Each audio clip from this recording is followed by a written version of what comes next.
Good morning. কালকে খুব ফুচকা খেতে ইচ্ছা করছিল, তাই ঘরে ফুচকা তৈরি করবো বলে ঠিক করলাম। আমি তেঁতুল ভিজিয়ে রেখেছি, আর এদিকে মটর আলু সব সেদ্ধ করে নিয়েছি। ওদিকে ভালো করে আলু সেদ্ধ করা আলু মটর ছোলা একটুখানি ভালো করে নুন দিয়ে, লঙ্কা গুঁড়ো দিয়ে, ধনে গুঁড়ো একটুখানি, ভাজা মশলা আর পেঁয়াজ দিয়েছি, আর দিয়েছি হচ্ছে ধনেপাতা কুচি।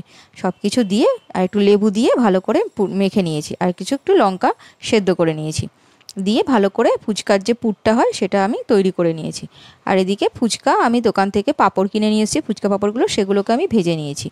আর এদিকে টক জল করার জন্য তেঁতুলের পাল্পটাকে ছেঁকে নিচ্ছি, জলটা নিয়ে নিয়েছি, আর বিচিগুলো আমি তুলে ফেলে দিচ্ছি। দিয়ে ওর মধ্যে আমি একটু ভাজা মশলা দেবো, একটু টক জল দেবো, একটু বিট নুন দেবো, দিয়ে এবার আমাদের টক জলও তৈরি হয়ে গেল।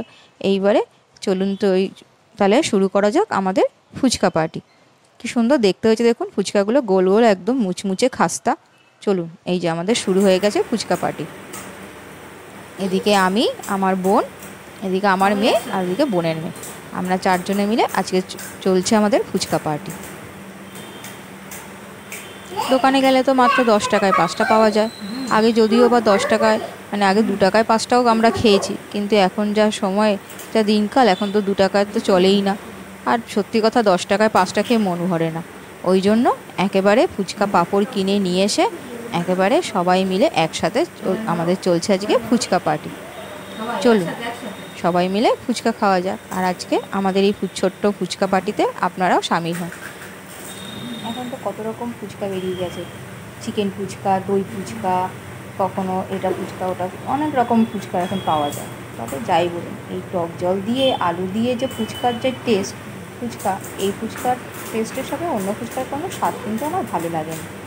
তারপর ওই চিকেন ফুচকা হোক, এই ফুচকা হোক, এখন তো ফুচকা একটা গ্রাম বলেও নাকি একটা জায়গা আছে যেখানে শুধু ফুচকাই বিক্রি হয়, সেখানে নাকি আবার 10 টাকায় 10টাও পাওয়া যায়।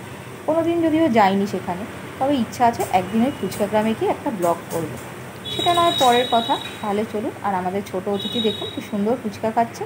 তাহলে বন্ধুরা, ব্লগটা এখানেই শেষ করছি।